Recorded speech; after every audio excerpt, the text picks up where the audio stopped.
Howdy-o, and welcome to Satanic Death Metal here on Rauta. Satanic Death Metal, you ask? Is it D-side? No, of course it's not. It's Acheron from United States of America. Now, this band is almost as old as the one mentioned before, given that this band started already in the late 80s.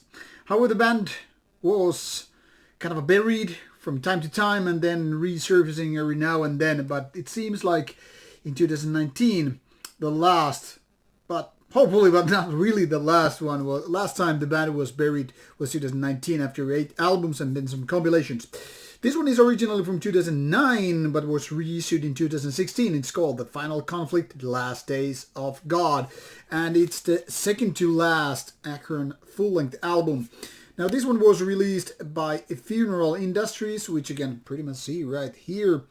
And this one is indeed a reissue that is already a few years old and hence coming from my backlog.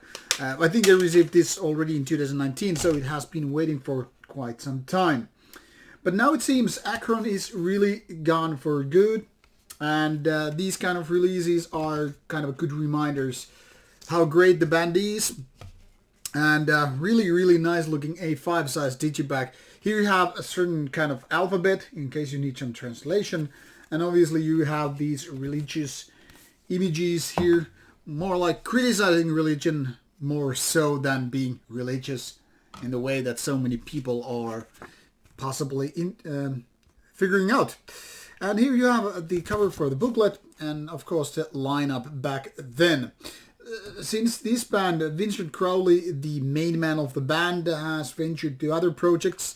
For example, Infidel Reich, which I have previously reviewed here on Rauta as well. And also he has a new album coming out as his solo band called Vincent Crowley. And it's hard to say at this point how much of a continuation it is, or a successor it is to Acheron, but here we are going to talk about this band, not Vincent Crowley's other projects and so forth. Now, here you have the band's Metal Archive site. As you can see, this one was originally founded in 1988, Tampa, Florida, the home of American death metal, like bands of D-Side, Morbid Angel and the like. And as you can see, the band already was here and there active and then not active again. So it has been coming and going throughout the years. Now the band's discography is not as vast as for some other bands having 30 years of a career. You know, like Cannibal Corpse from the same era has 15 full albums, where Acheron has only half of that. But I wouldn't really, blame for that, because I mean, doing albums obviously take time, and even more so when you have these pauses or hiatus phases in the band's career. And like I said, this is already more than 10 years old, but could be very well of this day. I mean, everything here sounds very relevant. Everything here sounds like it could have been done just recently. In my opinion, one of the strengths of the whole band is that it's always been quite timeless. Now, it has been always very criticizing towards Christianity, and rightfully so, but that also means that the band is as timeless. This everything they have made could have been coming already out in the 80s or early 90s, and yet when the band has been updating their sound and all that stuff, it doesn't really change that much over the years, which in my books it's a kind of a good thing.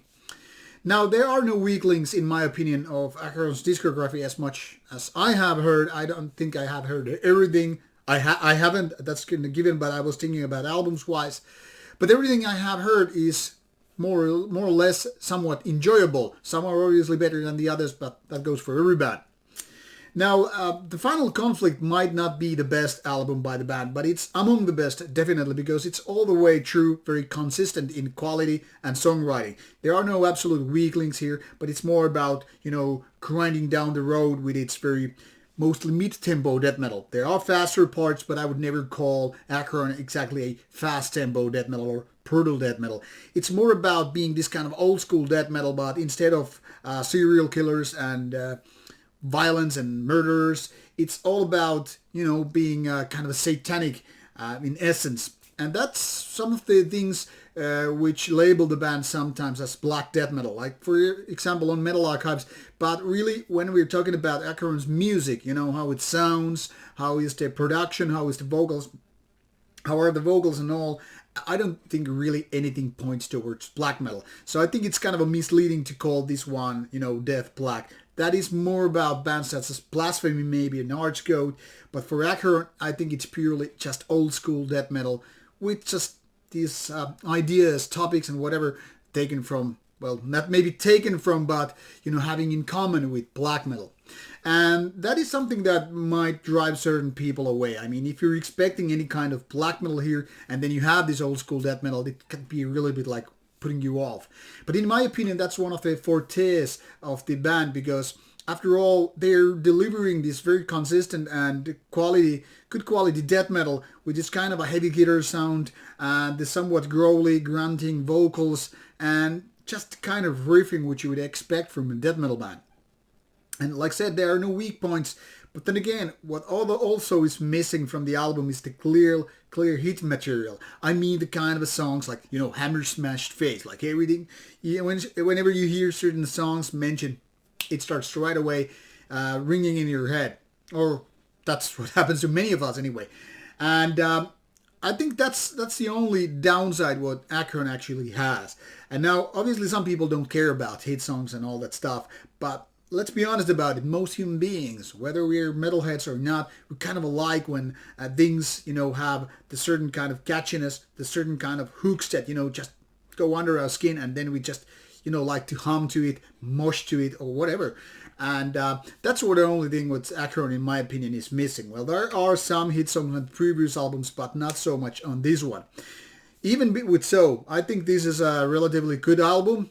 Maybe not exactly one of the golden classics, so to speak, but it's a very strong album in terms of how the songs are done, how the riffs are, how the production is, and all that stuff. So like I said, there's nothing really to bitch about. It starts with an intro and ends with an outro, and everything in between is just pure old school death metal with a satanic themes.